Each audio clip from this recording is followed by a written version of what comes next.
Boa noite. Tudo bem com vocês? Tá calor aí? Comecei domingo passado falando isso, né? Só que domingo passado eu tava de terno, gente. Hoje eu vou pedir vocês para ficar sem o terno, porque tá e gordinho, com bastante tecido adiposo. Aí o calor é maior ainda. Quero também cumprimentar os irmãos que estão nos assistindo. Deus abençoe vocês. Queridos, eu quero fazer um pedido de oração especial aqui para a igreja. Obrigado. Infelizmente, nós estamos no mundo de enfermidades e hoje nós recebemos uma notícia de uma irmã muito querida lá de Marília, Natalina. Ela está diagnosticada com câncer de mama e ela vai ter que fazer um exame para ver se esse câncer já não enraizou em outros lugares. E a Natalina é aquela pessoa assim que não consegue ficar parada na igreja. Me ajudou muito em acampamentos que eu já fiz. Nós fizemos um acampamento de carnaval, né? Um acampamento de carnaval não, né? Um retiro espiritual. E ela pagou para participar. Quando ela chegou, ela falou assim: eu quero ajudar, quero ficar lá na cozinha. Posso? É esse tipo de pessoa que sempre está servindo ao próximo. Então que nas suas orações lembrem aí da Natalina, por favor. Vamos fazer uma oração para nós iniciarmos nosso estudo? Senhor Jesus, Pai amado, louvado seja o teu santo nome. Colocamos-nos em tuas mãos agora, pedindo que o teu Espírito Santo possa nos iluminar naquilo que vamos estudar. Que possamos estar prontos aqui para ouvir as verdades da tua palavra e viver essas verdades. Em especial, coloco aqui a irmã Natalina e tantos outros irmãos, ó Pai, que estão passando por essa doença tão difícil. Mas o Senhor, ó Deus, pode todas as coisas e pedimos que a tua vontade seja feita na vida desses irmãos. Em nome de Jesus. Amém. Vamos só fazer uma recapitulação aqui. No domingo passado, quem estava aqui, nós estudamos sobre o quê? Alguém se lembra? Sobre Daniel, capítulos 2 e 7. O pessoal que estava aqui não está lembrando, nós vamos então cancelar esse estudo, vamos fazer hoje domingo passado de novo, tá bom? Brincadeira. Nós estudamos sobre a estátua de Daniel e sobre os 4 animais. E ali nós entendemos que são períodos de tempo. Todos são períodos de tempo. O 4º animal de Daniel, ele era terrível e espantoso e ele tinha 10 chifres, não é isso? Nós entendemos que em profecia, chifres são reinos, são poderes. E desses 10 chifres, 3 são destruídos. Como eles são destruídos? Surge um chifre pequeno. E esse chifre pequeno derrota esses 3. E nós entendemos que esse chifre pequeno representa Roma no período papal. Tem gente que vai falar assim: não, esse chifre pequeno é Antíoco Epifânio. E tem muita gente que defende isso com unhas e dentes. Nós não temos tempo para isso, mas só para refutar essa tese eu tenho 50 pontos. 50. Quem foi Antíoco Epifânio? Ele foi um rei também que veio da linhagem, se eu não me engano aqui agora, dos persas, se eu não estou enganado, dos medos e persas. E Antíoco Epifânio, dos persas ou dos gregos, tá? Não estou me lembrando aqui agora, me desculpe, mas é um dos dois. E Antíoco Epifânio, ele viveu antes de Cristo. Antes. E o chifre pequeno, o desolador, a quebra das verdades bíblicas acontece depois de Cristo. Então, só nessa tese nós já refutamos Antíoco Epifânio. Só para entender que se alguém questionar, alguém falar, alguém pode estar assistindo, nós acreditamos que o chifre pequeno seja Roma num período papal. Hoje nós vamos falar sobre 2.300 tardes e manhãs, uma longa profecia. Essa profecia é a mais longa em período de tempo dentro da Bíblia. Nós temos aqui 2.300 tardes e manhãs. Quando nós vamos para a Bíblia, lá para Gênesis, nós entendemos que o dia, ele era contado na parte escura e na parte clara. Hoje nós contamos de meia-noite até 11h59 do dia, né? Não é isso? Meia-noite e 1, aliás, até meia-noite. Naquela época se contava 12 horas claras e 12 horas escuras. Por que nós fazemos o pôr do sol e entendemos que o sábado começa na sexta-feira, quando começa a escurecer? Porque, segundo a Bíblia, era assim que os dias eram contados. Então, se eu tenho 2.300 tardes e manhãs, eu tenho quantos dias? 2.300. Em profecia, nós aprendemos que um dia é igual um ano. Então, são quantos anos de profecia? 2.300 anos. É muito tempo.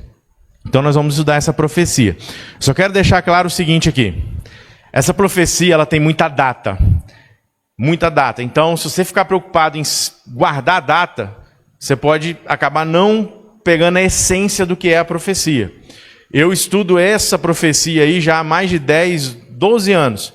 E sempre que eu vou falar sobre ela, eu tenho que voltar lá para poder lembrar as datas. Inclusive, eu quero fazer uma correção aqui do estudo passado. Eu falei no estudo passado que Jerusalém foi invadida por Nabucodonosor 3 vezes e a última invasão foi em 589. Foi em 586. É muita data, deixa eu só corrigir aqui. Eu joguei 3 anos para frente. O templo foi destruído por Babilônia, por Nabucodonosor, em 586. Então, tendo isso em mente, nós vamos agora começar o nosso estudo. Chifre pequeno, vamos lá para Daniel, só para a gente contextualizar. Daniel no capítulo 8. Nós estamos fazendo uma série de estudos proféticos, então nós vamos ler muitos textos bíblicos, nós vamos folhear bastante a Bíblia, e às vezes alguém pode falar assim, nossa, mas esse negócio é chato e não sei o quê. Tem gente que acha profecia chata, mas deixa eu te falar uma coisa aqui de todo coração. Quem não estuda profecia, a probabilidade dele ter a sua fé rompida, dele apostatar, é 90% maior de quem estuda profecia. Porque quando você estuda profecia, você se aprofunda dentro da Bíblia. Você se aprofunda no que aconteceu, no que está e no que irá acontecer. Então, é necessário sim o estudo de profecias bíblicas. Vamos lá, Daniel 8, versos 11 até o 12. Ele se engrandeceu tanto que chegou a desafiar o príncipe desse exército. Tirou dele o sacrifício diário e destruiu o lugar do seu santuário. O exército lhe foi entregue como sacrifício diário por causa das transgressões. Lançou por terra a verdade, e tudo que ele fez prosperou. Então, esse chifre pequeno, ele joga a verdade por terra. A verdade por terra é a palavra de Deus, a lei de Deus. Ele muda. E quando fala aqui que ele destruiu o lugar do santuário, nós vamos falar um pouco daqui a pouco sobre o santuário e a gente vai entender melhor essa parte aqui de como ele destruiu o santuário. Agora versos 13 e verso 14. Depois ouvi um santo que falava, e outro santo lhe perguntou, até quando vai durar a visão do sacrifício diário suprimido e da transgressão desoladora? Até quando o santuário e o exército ficarão entregues para que sejam pisados os pés? Verso 14, ele me disse, até 2.300 tardes e manhãs, depois o santuário será purificado. O santuário, para a gente entender essa profecia, a gente tem que entender um pouquinho do santuário, só que eu não vou conseguir explicar tudo também.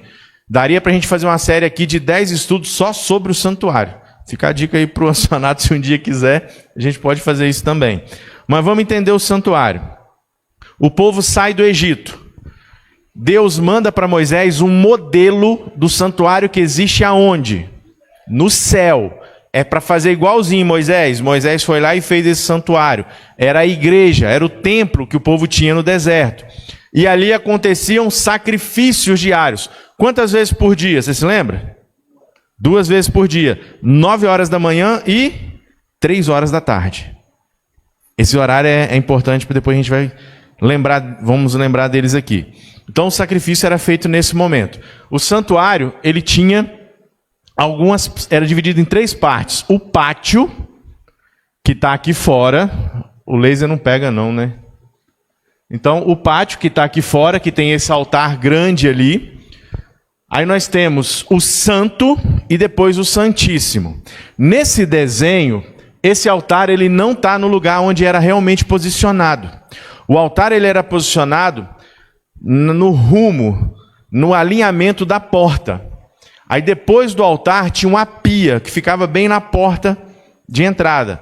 E aí nós tínhamos dentro do santuário um candelabro, uma mesa com pães e uma mesa de incenso bem na entrada do Santíssimo.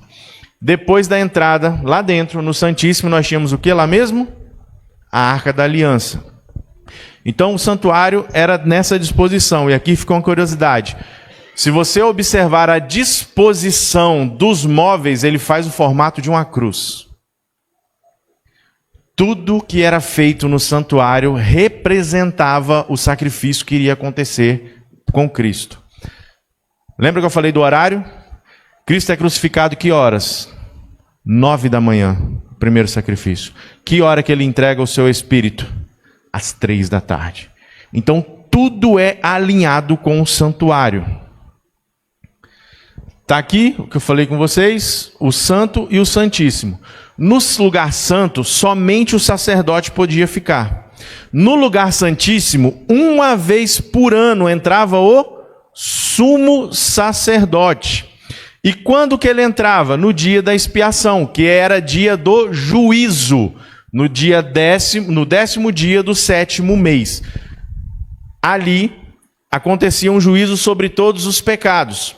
Lembra que eu falei que o chifre pequeno está falando aqui que iria destruir o santuário? O que acontecia no santuário? Eu tinha que ir lá fazer o sacrifício pelos meus pecados. Eu colocava a mão na cabeça de um cordeiro, ou quem tinha mais condições, um novilho, quem não tinha era uma pombinha. Deus se preocupou com todo mundo. Quem não tinha condição de uma pombinha, leva lá a farinha para o sacrifício. Mas a ideia era eu colocar a mão na cabeça do animal e confessar os meus pecados para o animal. Não? O que você acha?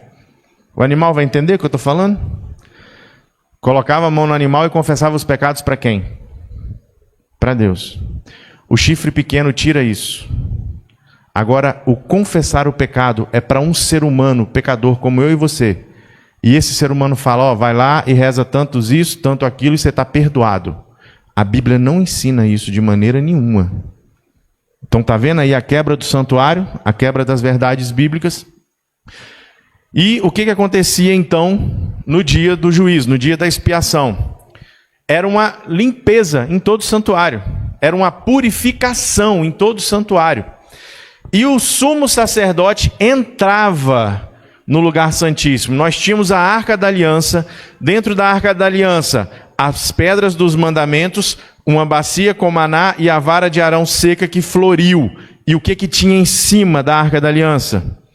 2 anjos, um de frente para o outro. E o que tinha no meio desses anjos? A glória de Deus, o Shekinah. Então o sumo sacerdote ele estava entrando na presença de Deus para interceder por todo o povo. Simbolicamente, o sumo sacerdote era Cristo, chegava perante a presença de Deus e falava, ó, todo o povo aqui está pedindo perdão. O sumo sacerdote, para ele entrar nesse espaço, era amarrado uma corda na cintura dele e na roupa dele tinha um sininho. Por quê? Se ele entrasse sem confessar os seus pecados e sem pedir perdão a Deus, ele ia morrer. E aí o sininho parava de balançar, se dava uma puxinha na cordinha. Não, estou aqui, só estou descansando um cadinho, estou vivo. Agora, se não tivesse mais movimento, o sumo sacerdote morria. Então, vocês estão entendendo que existia todo um processo. Isso tudo é revelado depois lá na cruz. Então, esse é o contexto do santuário de maneira, assim, muito simples, tá? Vamos lá. Então, depois das 2.300 tardes e manhãs, começaria o juízo de Deus. O dia da expiação não é o dia de juízo, de confessar os pecados. E também a verdade seria restaurada. Eu falei aqui, o título do nosso estudo é A Última Verdade. Em cada período da humanidade existia uma verdade a ser pregada.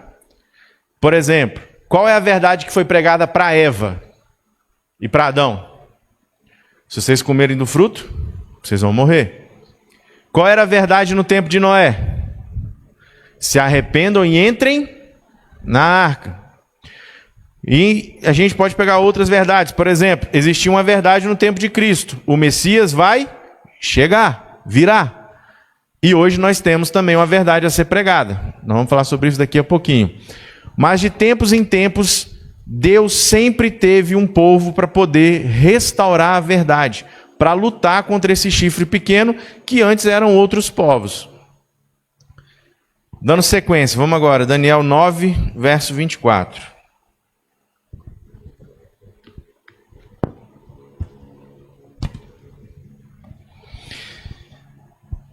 Amém? Fala o seguinte, 70 semanas estão determinadas para o povo, para o seu povo e para a sua santa cidade, para acabar com a transgressão, para dar fim aos pecados, para expiar a iniquidade, para trazer a justiça eterna, para selar a visão e a profecia e para ungir o santo dos santos. No capítulo 8, Daniel tem essa visão das 2.300 tardes de manhã, só que ele não entende. Depois, no capítulo 9, a gente vai ver que vem um anjo. Quem é esse anjo? Gabriel. Gabriel vem e vai explicar para Daniel. E aqui está a explicação. Olha só, Daniel, nós temos aqui 70 semanas para o seu povo, para o povo judeu, determinados. Quando a gente traduz algo, por exemplo, do inglês, nós vamos usar uma palavra que se adeque melhor à nossa língua. Quando nós vamos para o original, que está aqui em Daniel 8, não é determinado a melhor palavra.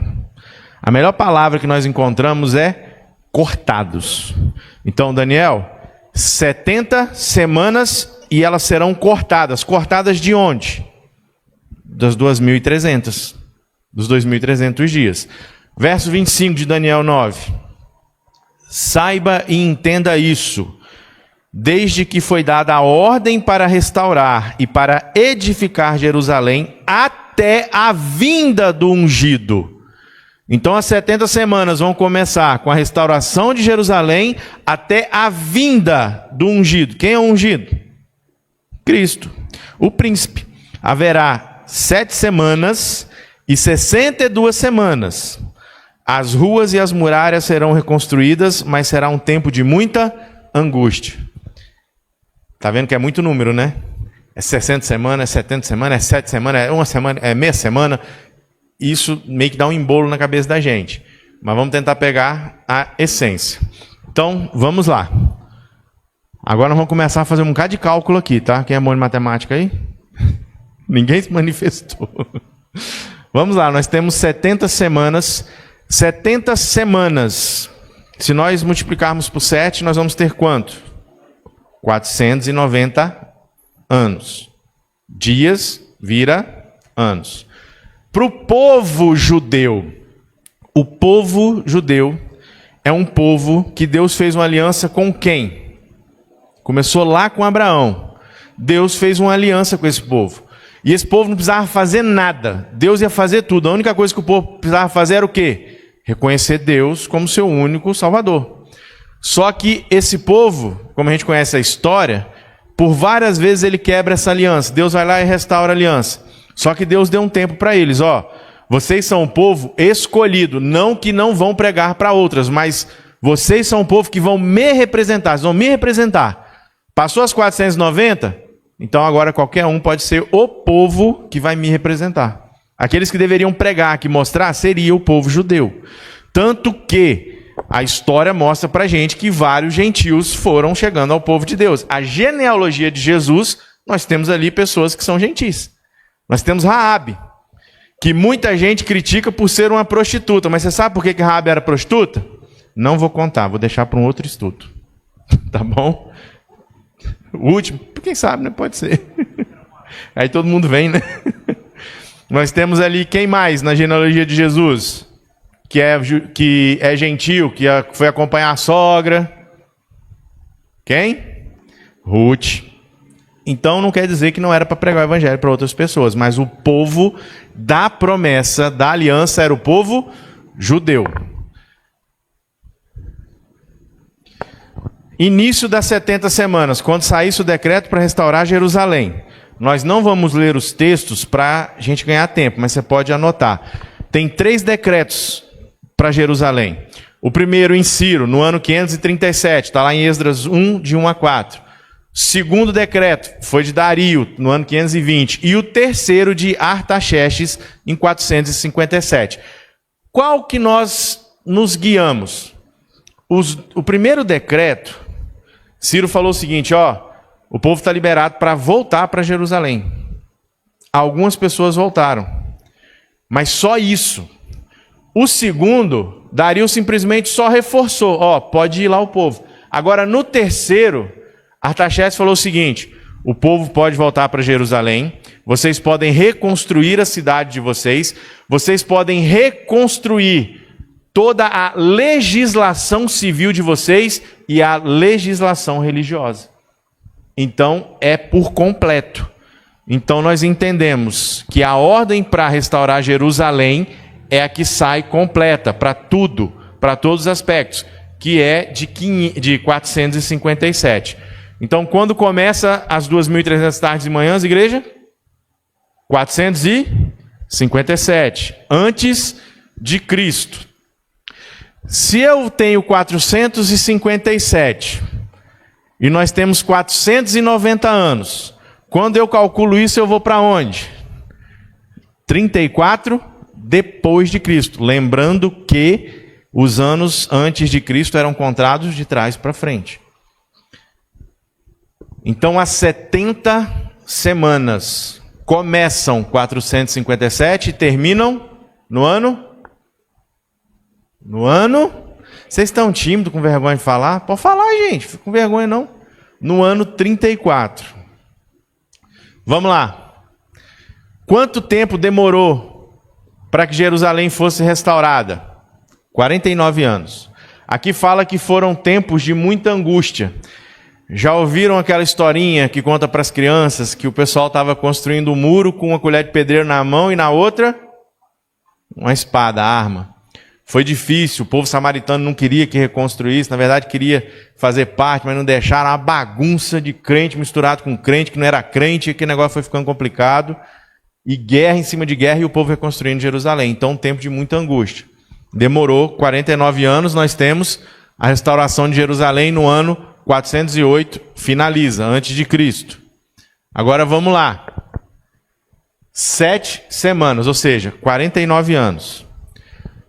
E aí, nós temos mais 62 semanas. O que acontece aqui? Lembra que falou que ia até a chegada do ungido? Cristo foi batizado no ano 27. E ali, quando ele se batiza, o que acontece no céu? Vem do céu para a terra? O Espírito Santo. E naquele momento ali, Jesus é ungido para começar o seu ministério. Jesus tinha quantos anos quando iniciou o ministério dele? 30 anos. 30 anos de idade. Então vamos lá. 7 semanas mais 62 semanas. Vão dar quantas semanas? 7 mais 2. 69. Então está faltando uma semana para completar 70, não está? Como assim? O que vai acontecer aqui? Daniel 9, 27. Ele fará firme aliança com muitos por uma semana. Na metade da semana fará cessar o sacrifício e a oferta de cereais. Sobre a asa das abominações virá aquele que causa desolação, até que a destruição que está determinada seja derramada sobre ele. Então nós temos mais uma semana. Ali está falando que ele fará firme aliança. Jesus pregou especificamente para um povo. Como eu falei aqui, ele falou para outros povos. Mas ele pregou especificamente para quem? Para os judeus. Lembra quando Jesus fala com os discípulos assim, vocês vão sair agora e vocês vão pregar. Mas vocês só vão pregar para o povo judeu, especialmente. Se aparecer um gentio, você pode pregar. Mas o foco de vocês é pregar para quem? Para os judeus. Jesus sabia que o tempo dos judeus estava acabando, daquele povo. E ele fez tudo que ele podia para que o povo entendesse que ele era o Messias e a responsabilidade que esse povo tinha. Então, voltando aqui para o nosso gráfico, nós temos o batismo de Jesus e aí mais uma semana. No meio da semana, cessaria. o sacrifício e as ofertas de cereais. O sacrifício, eu falei no começo, o sacrifício no santuário representava o quê? A morte de quem? De Cristo. E Cristo morre no ano 31. Então nós temos aí 3 semanas e meia. Jesus morre com quantos anos? 33 anos de idade.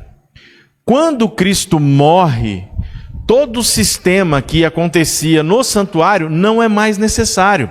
Porque tudo que acontecia no santuário representava ele. Agora, ele era o verdadeiro cordeiro, o maior sacrifício. E ele faz esse sacrifício por mim e por você. Então, tudo que passou na história, desde o primeiro sacrifício, a morte de Abel, o primeiro grande pecado, que foi Adão e Eva, e depois o pecado do assassinato, tudo, vai finalizar na cruz. E o que passou depois, o batismo de Cristo acontecendo, e ali juntando os discípulos para pregar, o meu e o seu pecado voltam para finalizar onde? Na cruz. Então, o sacrifício final já foi feito. Você não precisa mais fazer nenhum sacrifício. E existe uma discussão muito grande, né? Porque tem gente que fala que nós vivemos na lei, no passado, os adventistas do sétimo dia. Nós vivemos na lei do decálogo, que está escrito na Bíblia que ela nunca passará. Agora, a lei que acabou foi a lei cerimonial. Essa não precisa mais, não tem mais necessidade. Olha o que fala lá em Mateus 27, versos 50 a 51. E Jesus, clamando outra vez em alta voz, entregou o Espírito. A palavra Espírito aqui é o seguinte, gente. Ah, Jesus tinha alma? Não tinha, vira crente. Tem esse negócio não, falei aqui domingo passado. Quem morre está dormindo esperando a volta de Jesus. A palavra Espírito aqui, ela é a mesma que a gente encontra lá no Gênesis em hebraico, que significa nefesh, que é o quê? Faz assim, ó. Faz aí. Olha o seu Espírito aí, ó. Então, Jesus, clamando outra vez em alta voz, entregou o seu fôlego de vida. Eis que o véu do santuário fez o quê? Rasgou. Se o véu do santuário rasgou, não precisa mais. Nós não temos mais o dia da expiação que os homens faziam.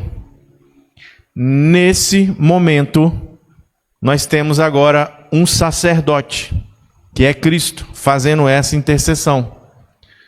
Então aqui, beleza, entendemos que acaba o sacrifício, mas ainda está faltando 3 anos e meio para acabar 70 semanas.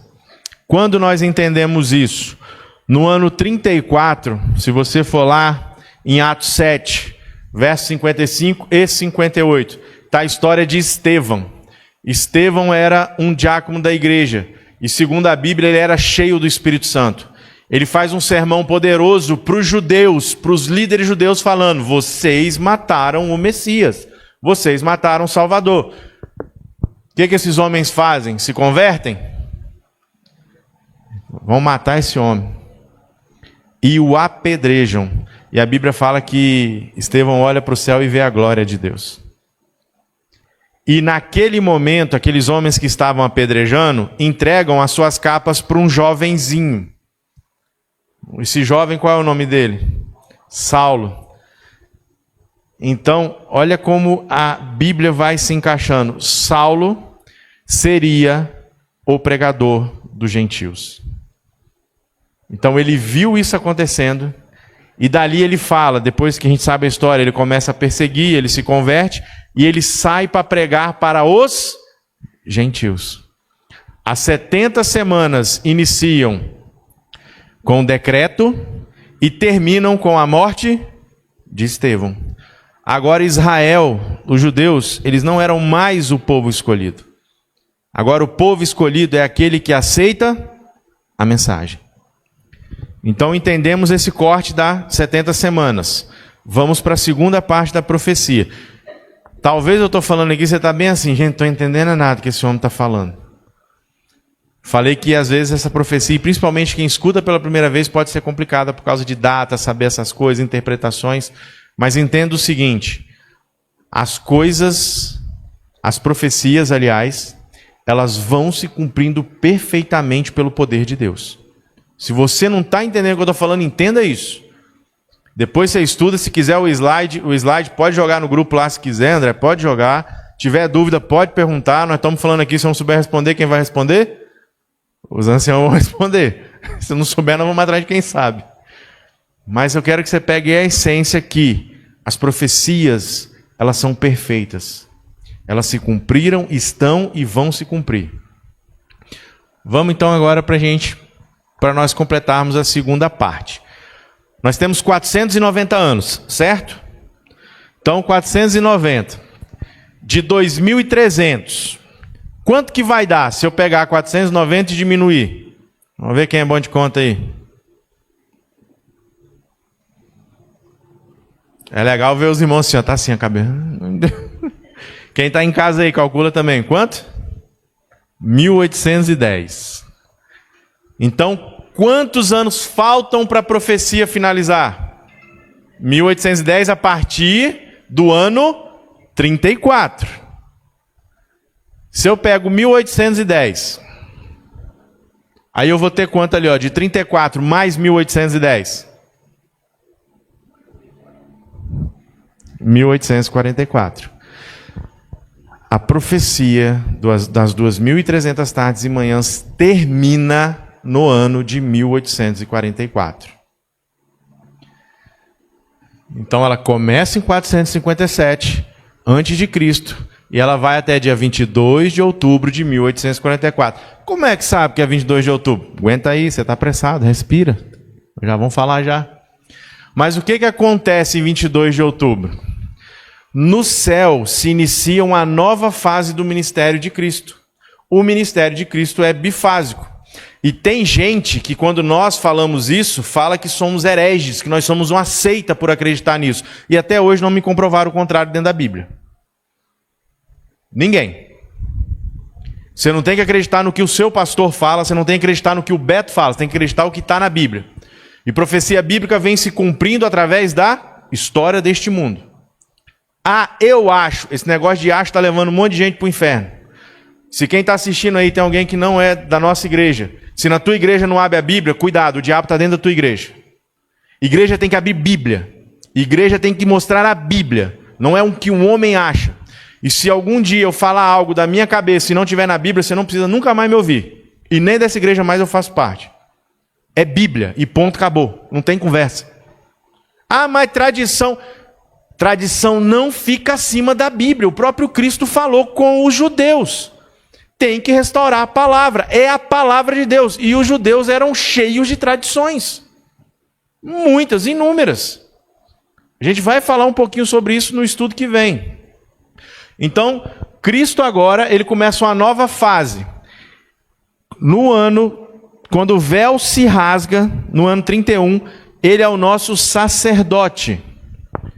Na terra, nós temos a restauração das verdades bíblicas, em 22 de outubro de 1844. Nesse período.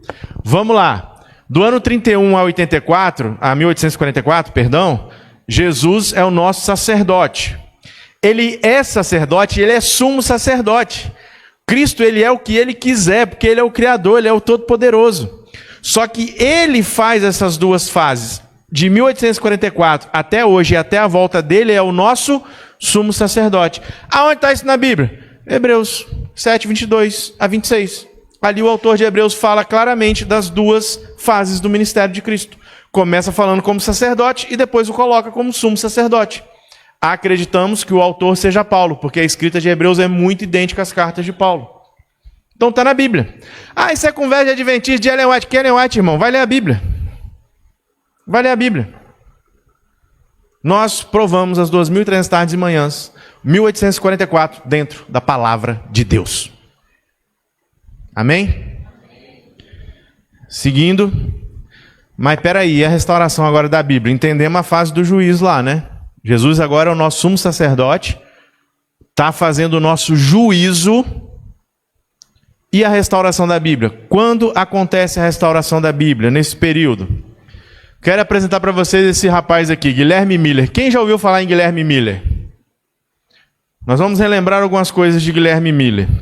Ele estudou as profecias de Daniel e ele entendeu que lá a purificação do santuário, lá de Daniel 8, de Daniel 9, seria a volta de Jesus. Porque na época dele, o entendimento de santuário era a terra. E com a volta de Jesus, a terra seria purificada. Agora eu quero passar alguns dados de Guilherme Miller aqui para você. Guilherme Miller, ele cresceu numa família cristã, numa família batista. Depois ele se tornou deísta. O que é uma pessoa deísta? Deísta, né? Que ele era, foi isso mesmo. O deísta, ele acredita que Deus existe. Mas Deus criou você e agora é por sua conta. Se vira, Deus não está nem mais aí para você. Durante o período ele acreditou nisso. Em 1812 aconteceu uma guerra nos Estados Unidos pela independência. E Miller, ele se candidatou para o exército. E junto com ele vieram 45 ou 46 pessoas e falaram assim: nós só vamos para a guerra se o Miller for o nosso capitão. E ele se tornou capitão. Em 1814, se eu não estou enganado, a 1 metro de distância, uma bomba explode. Miller não sofreu nada. Alguns dos seus amigos sofreram graves lesões. Em 1816, Miller começa a buscar novamente Deus. Porque ele fala, não tem condições isso aí. Não tem como um Deus me deixar aqui e não ter aquilo lá acontecido, um milagre. Miller começa a estudar. Ele pega a Bíblia e começa do Gênesis, verso por verso. Enquanto ele não entendia um verso, ele não passava. Chegou em Daniel, agarrou lá nessas 2.300 tardes e manhãs. Entendeu que Jesus ia voltar. E aí ele tinha medo de falar isso.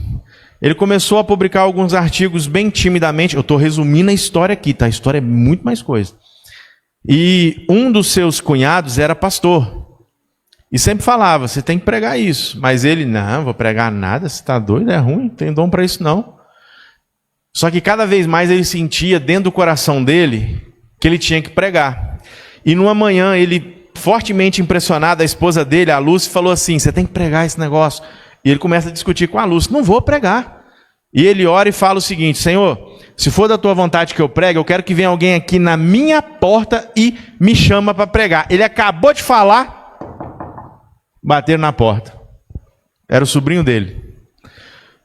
O sobrinho falou assim, tio, meu pai está doente e pediu para o senhor pregar sobre esses negócios que o senhor está estudando aí.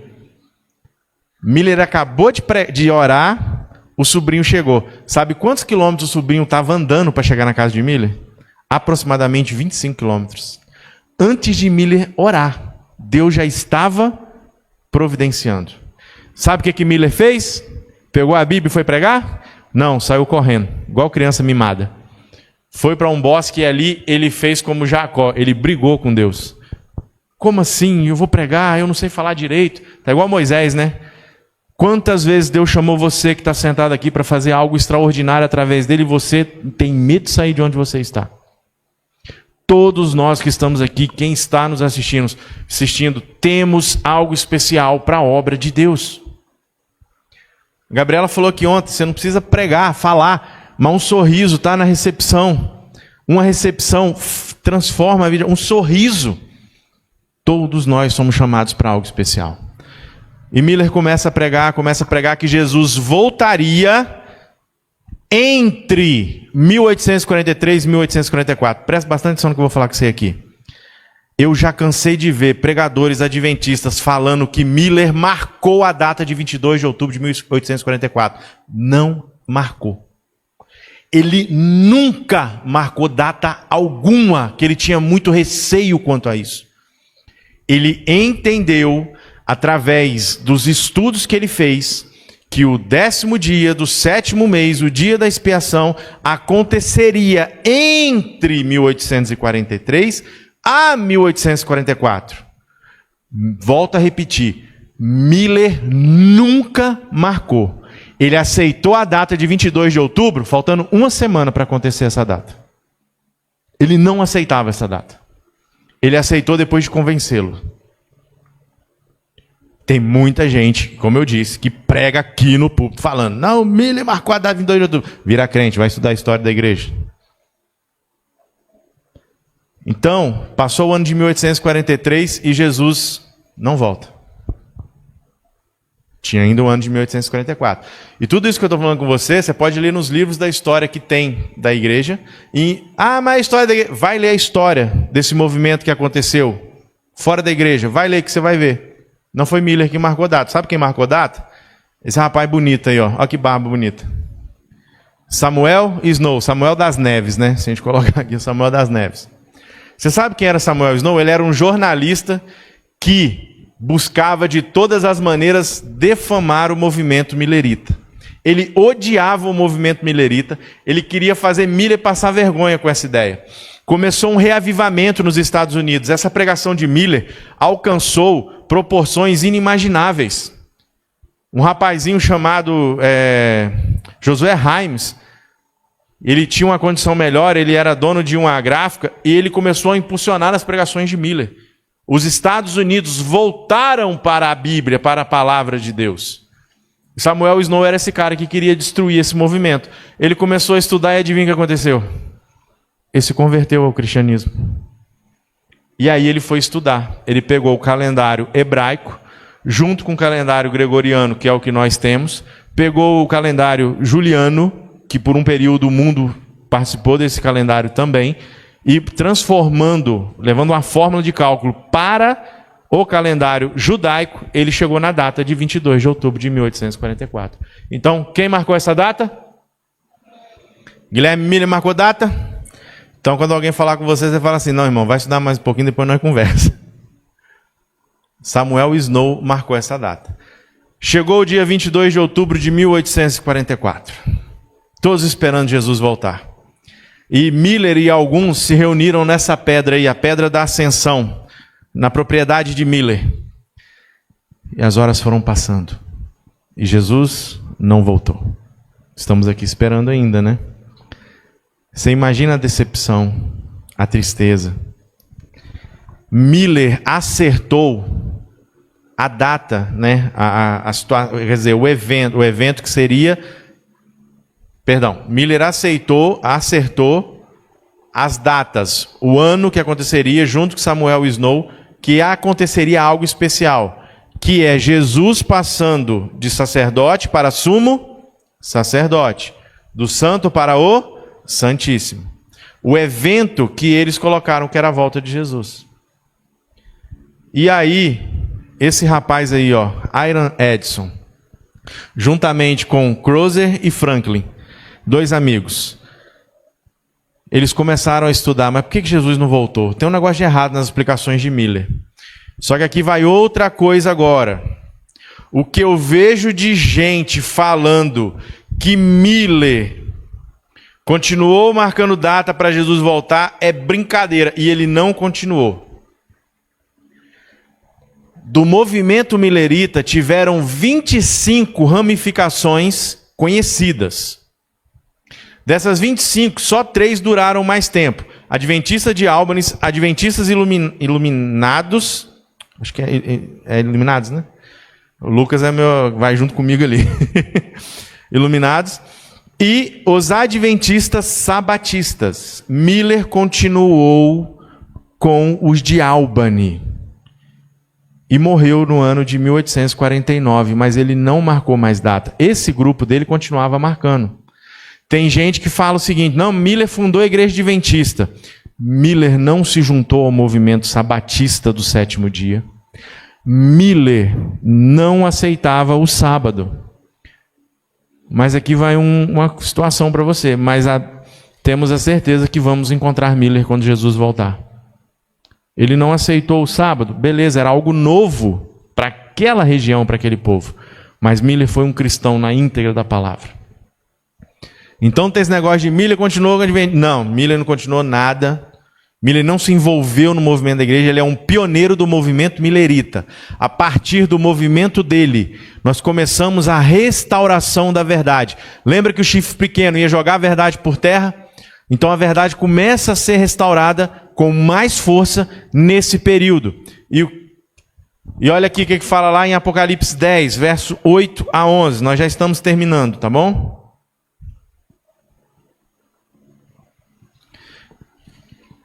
Esse estudo que a gente está fazendo aqui, irmãos, a gente está colocando assim, o básico para despertar a curiosidade de estudo de profecia.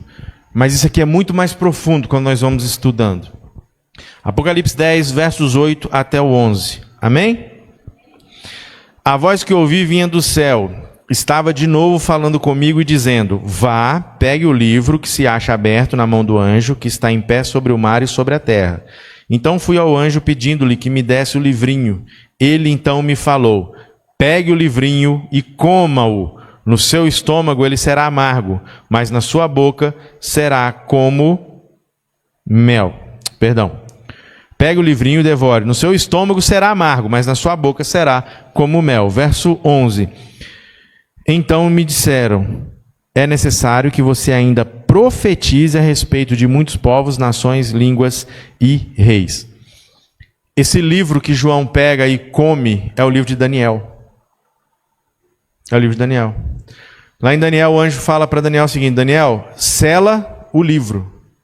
Sela o livro. Já em Apocalipse, quando João termina de escrever o livro, o anjo fala assim: não sela o livro. Porque as profecias de Daniel demoraram para ser bem interpretadas e para acontecer. Esse 1844, estou falando para vocês aqui, gente, Jesus vai voltar amanhã, um exemplo. Não é uma boa notícia se Jesus voltar amanhã, de verdade? Ou você está satisfeito com esse mundo aqui cheio de pecado, cheio de dor, cheio de sofrimento? Então, o primeiro impacto, na boca parecia o quê? Doce. Mas aí, chega amanhã, Jesus não volta. Primeiro você vai me chamar de mentiroso, de doido, e você vai ficar triste. Foi o que aconteceu com esse povo. Ficou amargo. E olha que interessante. O povo estava esperando Jesus voltar. Jesus não volta. E o anjo fala para João: é necessário, no verso 11 aí, é necessário que você ainda profetize. Pregue. Pregar que mensagem? Pregar para quem? Apocalipse 14, versos 6 e 12. Nós não vamos ler agora. Nós vamos estudar no próximo domingo sobre isso daí. As 3 mensagens angélicas. Essas mensagens angélicas, elas falam do juízo. O juízo que nós estamos vivendo. Nós estamos vivendo um juízo chamado juízo pré-advento ou investigativo. Deus está nos dando tempo para que nós possamos reconhecê-lo como nosso único Salvador. Nós estamos vivendo um grande conflito. O diabo quer de todas as formas que você não fique ao lado de Cristo. O diabo, ele foi derrotado no céu, ele foi derrotado na cruz. O sacrifício de Cristo, o Cordeiro Celestial, ele cessa os sacrifícios. Ele compra a humanidade novamente com o sangue dele. Você pertence a Cristo. Você foi comprado com o mais alto preço do mundo, que é o sangue de Deus. E o diabo sabe que ele não pode fazer mais nada. Ele pode atingir a Deus? E tem muita gente que é covarde. Quando não pode atingir o Pai, vai aonde? No Filho. Você que está aqui sentadinho, e amém por você estar aqui. Vou fazer um desabafo para vocês. Me entristece num culto de domingo a igreja não estar como no culto de sábado. Tem pessoas que vão para outra igreja pregar e tal, mas a maioria hoje está sentadinha dentro de casa. Passa na frente de uma igreja aí que não está abrindo a Bíblia e vai olhar como é que está. Estou um desabafo com vocês aqui. Isso não é da igreja do São Jorge, é da nossa igreja. Uma igreja que surgiu em Apocalipse 10, através de uma profecia que nós acabamos de ver. A nossa igreja tem uma identidade, uma certidão de nascimento dentro da profecia, e nós não estamos pregando a mensagem. Então, para você que está aqui sentadinho, Deus seja louvado pela sua vida. Para aqueles que não puderam vir, estão nos assistindo também, Deus seja louvado. Como eu falei aqui, tem pessoas que realmente têm situações que não podem estar envolvidas, mas tem pessoas que escolhem não se envolver. E você é a coisa mais preciosa para Deus. Não é clichê de pregador. Porque ele morreu por você, ele foi para a cruz. E ele quer que você esteja no céu. Então o grande conflito é real, existe, não é brincadeira. Em Apocalipse 12, o dragão. Dragão significa o quê em profecia? Satanás. Ele persegue uma mulher pura. E mulher significa o quê? Igreja. Então ele persegue uma igreja, o remanescente, ou seja, um povo pequeno que tem a fé em Jesus, que guarda os mandamentos de Deus e tem a fé em Jesus. Nós estamos aqui pregando a palavra e nós entendemos que os mandamentos nunca foram abolidos. Nunca. A morte de Cristo termina com a lei cerimonial. E ele fala lá em Mateus 5, eu não vim abolir a lei, lei com letra maiúscula, que apontava para o decálogo, para os 10 mandamentos. Eu vim para que ela fosse cumprida, porque existiam tradições no meio do povo judeu. O tempo está passando. Jesus vai voltar. Eu não sei quando, não faço ideia, mas eu sei que eu tenho que me preparar.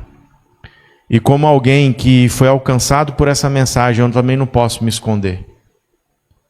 E pessoas vão criticar, e pessoas vão falar, vão nos chamar de seita, vão falar que, não, isso daí não tem nada a ver, mas essa palavra não muda. Essa palavra, ela continua e continua nos transformando a cada dia. Profecia é algo que nós devemos nos aprofundar. Quem quer ver Jesus voltando? Quem está em casa também, tenho certeza que quer. Quero convidar você aqui para fechar seus olhos agora. Só para você imaginar uma coisa. Fecha os olhos aí, vamos. Não é coach não, tá, gente? Em nome de Jesus, misericórdia. Mas imagina você no seu dia a dia e de repente você escuta um estrondo muito forte. Muito forte. E você sai correndo para a rua. E de repente, você olha para o céu e você começa a ver um movimento diferente, pequenininho, parecem moscas. O que é isso? Só que aí vai aumentando e tem asas. E quando você percebe, são anjos. E quando você olha no meio desses anjos, você encontra o sorriso mais lindo de todo o universo. Para você. É Cristo voltando. É o Cordeiro que foi morto na cruz. E agora você vai reencontrar os queridos que você perdeu aqui. E nós vamos para o céu com Ele. E Ele vai olhar dentro dos teus olhos e vai dizer, valeu a pena. Eu estive ao seu lado em cada dor que você teve. Cada sofrimento que você passou, eu estava lá. Eu deixei uma palavra, eu deixei um povo para pregar para você e você ouviu essa mensagem. E Ele vai olhar dentro dos teus olhos e vai dizer, vai enxugar as suas lágrimas e vai dizer, nunca mais existirá morte, nem pranto e nem dor. Você quer esse momento? Não desista. Ouça o que a Bíblia fala. As profecias estão aí comprovadas pela história, pelo tempo, pela palavra dele. E breve você vai ter esse momento com Jesus. Eu quero convidar você a ficar de pé para nós louvarmos. E nós vamos louvar sobre isso. Sobre Ele ser digno. O Cordeiro que é digno, que nos salvou. E faria tudo de novo por mim e por você.